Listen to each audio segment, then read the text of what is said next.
Spencer and Pipeman on W4CY Radio.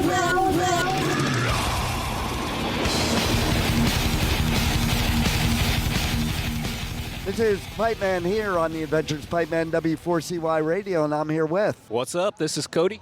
And this is Marshall from Hinder. Nice. Here at Louder Than Life, Wetter Than Life. It is that today. It could be worse, though, because I did Bourbon and Beyond last week, and this is what our code red was last week. Oh, wow. Yeah. That's quite the lightning strike. Right? And that's that Ferris wheel right there. So I won't be going on that today. Yeah. Well, now you got me thinking about bourbon, so thank you for that. There you go. Well, there's plenty of bourbon here at Louder Than Life, as you probably might know. Oh, yeah. We are in Kentucky, so absolutely, it's just part of the gig. So besides the fact that you've been on Code Red and sheltered in place, what do you think about being at Louder Than Life? Oh, man, it's awesome to be here. I'm just walking around seeing a lot of old friends and bands that we've toured with in the past. It's been crazy. Some of these guys we haven't seen play since 2014. Right. And they've been some of our best friends for years and years, so it's really great to see everybody. Who are you looking forward to seeing here at Louder Than Life? Rev Theory, actually. Like Nice. I said, yeah. Like I said, we've been friends with them for forever. We got woken up by Rich, their singer, at like 8:30 a.m. this morning. Just comes barging in the bus, I love waking that. us up in Monk Alley. So that part wasn't quite so pleasant, but besides that, it's great to see him. So. But that is the life. I love that. Yeah. That shows the camaraderie, the friendship. Absolutely. You could just go in and do that. Yeah, love it. That's something I would do too. Yeah, same. And you've had some new music recently. It's really, really good. How do you keep coming up with new music that's good? Like, I always think of that, like, it's got to be hard after a while to come up with music, and you're always trying to outdo what you did before. Well, lucky for us, Marshall went through a breakup, so his heartache was our win here. So that helped a lot of the subject matter on the record, and kind of makes you think, even for me, like writing along with him, like bringing up old emotions to try to add to the storyline and stuff. So it's fun, man. And a lot of the material that was on this record, we'd written quite a while back. It's been sitting on a hard drive, and we got to go back through it and revive some of it and reimagine them as Hinder tracks. And so that was a lot of fun. So, question on that is, what made it sit for a while? Like, and I don't know how long that while is, or else I would say, well, it was probably COVID, but now we're like 6 years from COVID or whatever. Well, some of the songs were written for other side projects that we were doing. We were doing some things for a while and outside of Hinder, and we always loved the songs, but never really felt like it was the time to put them out. But over COVID, we actually did write an entire album and decided we weren't happy with it, and it didn't feel like us. So we threw it away and kind of started over. What do you think attributed to the fact that album wasn't you? I think at the time we had this plan of attack that was like, let's try to reimagine what it would be like if we redid the first record today. So we were trying to kind of stick to the roots of the first record to see what happened. Right. And what turned out ended up sounded a little dated. It didn't really have this fresh take on that first record like we had hoped for.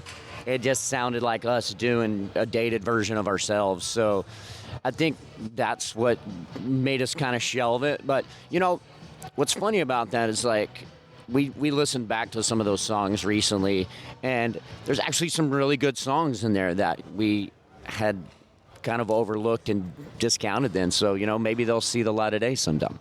Well, and you did make a good point, because if you just try to be who you were then, it might not gel with new people now. Like, maybe the old people will be like, yeah, finally, they're back to their roots. But you got to evolve as an artist. And, like, if you are evolved and got better at your craft, you might look back on that. Like Hetfield, he always talks about how the San Jose Sharks play Seek and Destroy, but they play the original version.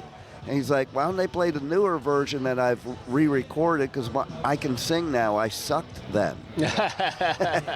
Well, yeah, exactly what you said is right. But also, we've changed as people, too, you know what I mean? We're not we're not the same kids we were when we did that first record. So Yeah. you evolve not only as like musicians and songwriters, but as human beings. So it definitely makes a difference. Yeah, that's a big point of it too, right? As you get older, your thought process kind of changed. So what you would sing about is different. What I would sing about at 16, certainly I wouldn't sing about now. Exactly. Tell us about the heartbreak, not the details, because that sucks. But tell us how it motivated you to write some great new music. Well, I don't know. I mean, I think it was the combination of a breakup, but also a midlife crisis in a sense for me. So I was losing my mind about a lot of things, having a hard time mentally dealing with the fact that I was getting older. So there was just a lot of emotions on top of the heartbreak and stuff. So it was so easy to just say how I felt because I felt emotionally charged at that time. So Yeah. I think it does help. Like, emotions are music. That's what it's all about. Yeah. And sadly enough, too, there's plenty more to write about nowadays. Who would think that we would have the same and worse things to write about in 2025 as like in the 80s? Yeah. It's a trip Yeah, to man. me. I think you could take a bunch of 80s songs right now, change names in them, and Yeah. it's the same song. Well, you know what's crazy is like when you're really content and life can be really great, but that doesn't mean that you have anything to say about it. I mean, try writing a song that's like about something happy and not tragic. It's a lot more difficult than you think. Right. Than when you're upset and you're going through a bunch of turbulence. That kind of material is easy to pull right out of you. That's why sometimes I think it must be really hard to write like a pop song, because a pop song doesn't go deep usually. Sometimes it does, but if you're not going deep, it's a trip. Yeah, the thing about pop, though, is like pop sounds happy, right? So you can make it match the mood, but try writing a happy rock song. Right. Like that those two things don't go together. That's not going to make any sense. It just sounds cheesy and lame. Nobody wants to hear that. Right. Like tonight you have Bring Me the Horizon headline, and I don't think I could ever hear Ali singing a happy song except the happy song. Right. Exactly. And so what else you got planned after Louder Than Life? What's going on that we need to tell the listeners about? After this, we're going to go home for 10 days, and then we're heading back west to go do Aftershock. We have a few shows on the way there and home. And then after that, we're going to kind of take it easy, and we'll probably get back in the studio and try to write some new material just to see what happens. You know, we're not going to put any pressure on ourselves or anything like that. And then we have a show with Creed right after Christmas, and that'll be it for the year. And then we'll just kind of start looking at next year.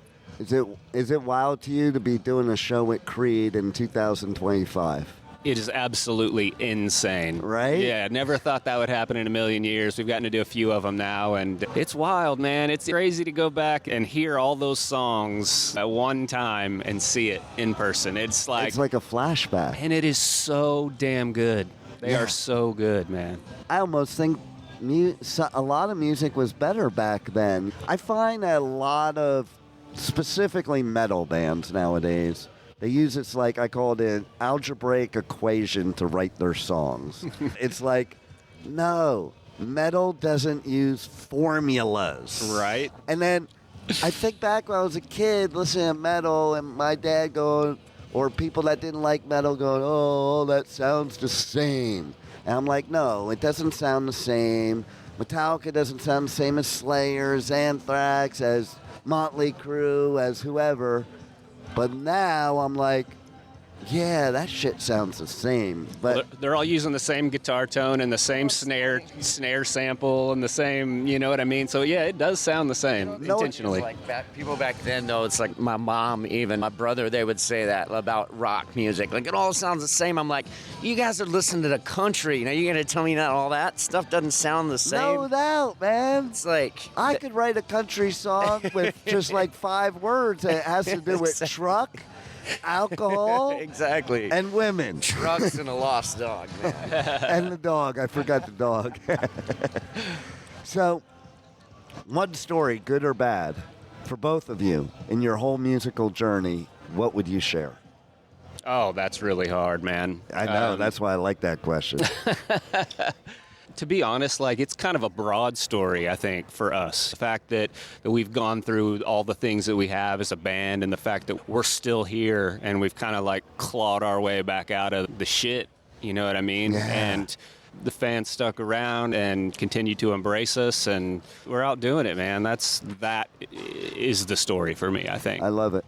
Just a story, random story. Oh, first thing that pops into mind, the first time I ever sang for Hinder, the very first time I filled in singing for Hinder, we opened for Leonard Skinner. That's a And cool opening.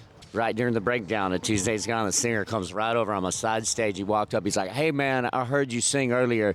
You got some great pipes, man. That was awesome." And Wow. I was just thinking, like, if I could go tell my 15-year-old self that was going to happen one day, like, wow. I interviewed them like 3 times, and they're just good old boys. I was just talking about this. Icons like that, they have no clue that they're rock stars. They're just like good old boys playing cool some guys. music, you know? Yeah.